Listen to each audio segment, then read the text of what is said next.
ang pangako ng Diyos sa bawat isa sa atin. Amen. Para kung tayo sa Matthew 11:28,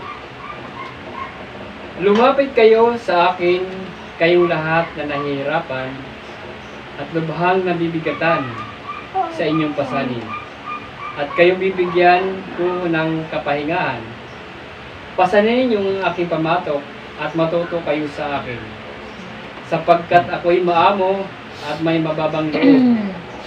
Makakatagpo kayo sa akin ng kapahingahan. So, salamat sa Panginoon na kanyang pangako. So, ang sabi ng Panginoon, lumapit tayo sa Kanya. Kung hindi tayo lalapit sa Kanya, wala tayong kapahingahan. Kung lalapit tayo sa Kanya, mayroon tayong kapahingahan. Amen. Salamat sa Panginoon na hindi niya tayo pababayaan. Hindi ka mapapagod dahil kasama mo ang Diyos. Subalit kung ikay mapag-isa na wala kang kapahingahan, ikay mapapagod. Sabi nga ng Panginoon, ang bawat isa ay lumapit. Amen. Bibigyan tayo ng kapahingahan. Hindi lamang sa araw ng linggo. Sa bawat oras, sa bawat minuto, sa bawat segundo ng ating buhay, dapat tayo nagpapakumbaba sa Diyos. Dapat tayo nagpapasiyasat upang makilala natin ang Diyos. Dahil ang Diyos ay siya'y may-ari ng buhay natin. So, ang bawat isa sa atin ay nais makilala ang Diyos. Ang bawat isa sa atin ay nais matransforma. Ang bawat isa sa atin ay dapat na matuwid sa harap ng Diyos. So, salamat sa Panginoon. Ang kanyang mga pangako is walang hanggan. Ang kanyang mga pangako is napakarami niyang pangako kung susundin lamang natin ang kanyang mga utos. Sabi niya nga rito sa Pahayag 3:8, alam ko ang mga ginagawa mo, alam kong konti lamang ang iyong kakayahan.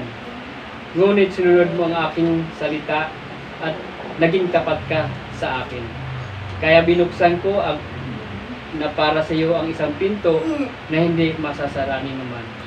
So ang Diyos ay naghihintay sa atin na dapat tayo ay lumapit sa Kanya. Kung hindi tayo lalapit sa Kanya, walang paraan upang tayo mabago. Walang paraan na makilala natin ang Diyos. Dapat lamang tayo magpakumbaba. So salamat sa Panginoon sa buhay natin na ang mga tao sa libutan ay ang kanilang mga pangako is nababaliwan kung hindi sila lalapit sa Diyos. Tayo mga taga Jesus My Life, lagi tayong alerto, lagi tayong magpakumbaba, lagi dapat tayo nananalangin. So ang pangako ng Diyos ay hindi nagbabago. Sa lahat ng panahon, ang Diyos ay nakikita tayo sa anuman ating ginagawa. Sa lahat ng oras, siya ay nakatitig sa mga mabubuti at hindi mabubuti. Sa buhay natin, sa mundong ito, hindi natin alam ang bukas. Nagpapakapagod tayo para kumain. Nagtatrabaho tayo para sa ating tiyan. Nagtatrabaho tayo para sa ating mga anak. Nasaan ba ang pagpapakapagod natin? Dapat nagpapakapagod tayo para sa Diyos. Dahil ang Diyos ang pinagmulan ng ating buhay. Ang Diyos ang may-ari ng ating hininga. Ang Diyos ang may-ari ng ating paningin. Ang Diyos ang ating lapitan. Huwag na tayong lumapit kahit saan man, kung sino man. Dahil ang Diyos ay magpapagpapalit. Kung hindi tayo lalapit sa Panginoon, walang paraan na matransforma tayo. Walang paraan upang mabago tayo. Walang paraan na ang ating puso ay hindi masisiyasa. So salamat sa Panginoon na ang kanyang pangako ay hindi ito nagbabago. Dapat lamang tayo magpakumbaba sa Kanya sa lahat ng panahon. Kung minsan sa buhay natin, hindi natin iniisip ng Diyos.